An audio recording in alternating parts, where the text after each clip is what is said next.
পৃথিবীতে ৯৭% নারীকে ভুল গড়ে যেতে হয় শুধুমাত্র অর্থের কারণে। আর পৃথিবীতে অধিকাংশ পুরুষই ভুল বিবাহ বন্ধনে আবদ্ধ হয় শুধুমাত্র রূপ, লাবণ্য, সৌন্দর্যের কারণে।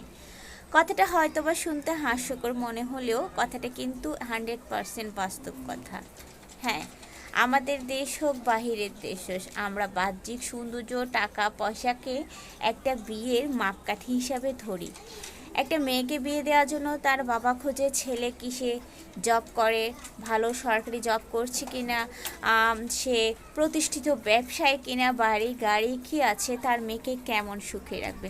ঠিক তেমনি ছেলেকে বিয়ে করার সময় সবার আগে প্রথম শর্ত হচ্ছে মেয়েটাকে সুন্দরী হতে হবে, এবং বিয়ে করে আনার পর সুন্দরীর পাশাপাশি তার সকল গুণ থাকতে হবে, না হয় লেগে যায় ক্যাচাল, তাই না? এ নিয়ে হচ্ছে বর্তমান যুগে বিবাহ বন্ধনে বিরাট একটা সমস্যা আর কি, যেটা আমার মনে হয়। তো যেটা বলছিলাম যে আসলে টাকা পয়সা সৌন্দর্য এগুলো খুবই সাময়িক। আপনি যে মানুষটার সাথে বিবাহ বন্ধনে আবদ্ধ হলেন, যে মানুষটার সাথে আপনি সারা জীবন আপনার পথ চলবেন, সেই মানুষটা যদি আপনার মনের দিক থেকে মনের কাছাকাছি না হয়, আপনার সাথে 1%ও না মিলে, তাহলে কয়দিন তার সাথে সংসার করা যায় বলেন তো? ধরুন আপনি খুব বই পড়তে পছন্দ করেন, যখনই সময় পান বই নিয়ে বসে যান। অপরদিকে আপনার স্ত্রী যেখানে যায় হোক, সে শপিংয়ে গিয়েছে সেখানে রিলস বানায়, বাসার নাস্তা বানিয়েছে সেটা নিয়ে রিলস বানায়, ব্যালকনিতে দাঁড়িয়ে রিলস বানায়, সুন্দর একটা কাপড় পরলে রিলস বানায়, যেটা আপনি একদমই পছন্দ করেন না।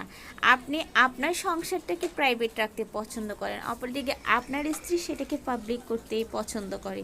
তখন কি আপনাদের দ্বন্দ্ব লাগবে না? একদিন, 2 দিন, 3 দিন আপনি সেটা সহ্য করতে পারেন, কিন্তু সব সময় না। আবার ধরুন আপনার স্ত্রী চায় আপনি একটু রোমান্টিক হন, কিংবা তার জন্য ছোটোখাটো গিফট করুন, বিশেষ দিনগুলোকে তাকে একটু স্পেশাল ফিল করান। অপরদিকে আপনার এইসবের কোনো খবরই নাই, আপনি শুধু তার মুখে টাকা ছুঁড়ে মেরেই চলে গেলেন। তাহলে সেই সংসার কি কখনো শান্তির হবে? অবশ্যই হবে না। তো এই যে আমাদের মেন্টালি একে অপরের সাথে ব্যবধানটা, এজন্যই কিন্তু বর্তমানে একে অপরের একটা দূরত্ব সৃষ্টি হয়, এর মাঝে সৃষ্টি হয় পরকীয়া। অবশ্য পরকীয়ার জন্য এসব লাগে না, পরকীয়া এমনিও হতে পারে।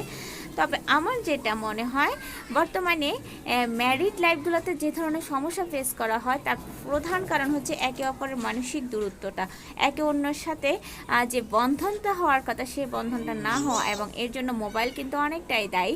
সবাই আমরা এত বেশি মোবাইল অ্যাডিক্টেড হয়ে পড়েছি যে পাশের সঙ্গীকে দেখার আমাদের প্রয়োজন নেই। আবার বিয়ের ক্ষেত্রে আমরা খুবই সুন্দরী একজন মেয়ে চাই, সে কি আমার মনের সাথে ম্যাচ করছে কিনা, তার মেন্টালিটি আমার মেন্টালিটির সাথে মিলবে কিনা, বা তার কী কী পছন্দ আমার কী কী পছন্দ, এসব যাচাই বাছাই করার প্রয়োজনীয়তা বোধ করছি না। ঠিক তেমনি মেয়ের বাবারাও কিন্তু শুধুমাত্র ছেলের অর্থকড়ি দিয়ে বিয়ে দিয়ে দিচ্ছেন, যেটা পরবর্তীতে একটা মেয়ের জীবন নাশের কারণ হয়ে দাঁড়ায়। তাই বিয়ে নিজের পছন্দে করুন কিংবা পরিবারের পছন্দে, মন মানসিকতা বুঝে বিয়ে করুন।